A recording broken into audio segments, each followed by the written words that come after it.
කියන්නේ මේ මගේ කුඹුර මම වෙනද කිසි රසායන තමයි මේකට යොදන්නේ.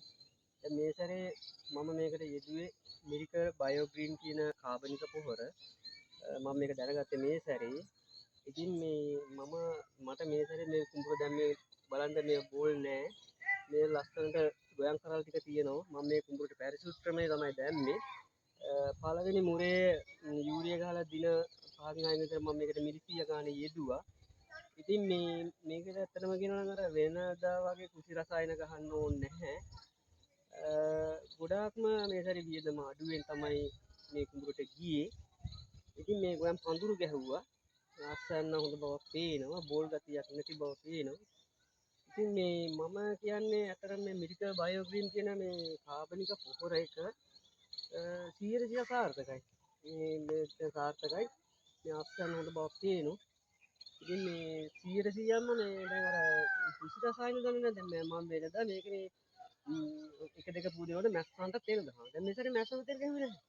මැස්සන්ට තෙල් ගහන අවශ්‍යතාවයක් උනේ නැහැ. ඉතින් මේ දිලීර රෝග ආවෙත් නැහැ. ඉතින් මේ එක සැරේට දැන් සාමාන්‍ය කියන්නේ මේ ගොයම් පූදින අවස්ථාවේ වගේ මිලි 125ක් වගේ දැම්ම. මුලින් මිලි 100ක් වගේ දැම්මේ.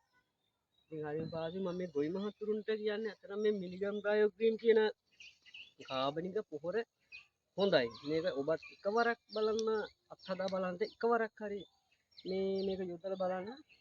වෙනද යන කුඹුරට යන වියදම භාගයකට භාගයක් අඩුයි. ඉතින් මම මේ සැරේ පැරිසුත් ගහපු නිසා මේ කිසි රසායන දිලීර රෝග කුඩිත්තෝ මේ කිසි දෙයක් අලුත් ගොයම හැදිලා මදිද? වඳුරු දාලා නැද්ද? ගොයම කහ වෙලාද? තාමත් ගොයම් පැල පොඩිද? මේ හේතු නිසා තවත් පසුතැවෙන්න එපා. මූල පද්ධතිය ශක්තිමත් කරගන්න වගේම බොල් වී නැති කරගන්න. ගොයම හොඳින් පඳුරු දාන්න. කෘමි හානිය, දිලීර හානිය නැති කරගන්න. අස්වැන්න දෙගුණ කරගන්න. වගා වියදම 80%කින් අඩු කරගන්න. ශ්‍රී ලංකාවේ නිෂ්පාදිත වී වගාවේ පෙරලිකාරයා මිරකල් බයෝග්‍රීන්. ඔබත් අදම භාවිතා කරන්න. අනුකරණ වලට නොරැවටෙන්න. දිවයින පුරා බලයලත් අලවිසැල් වලින් පමණක්ම මිලදී ගන්න. දැන්ම කතා කරන්න. 075 74 34 0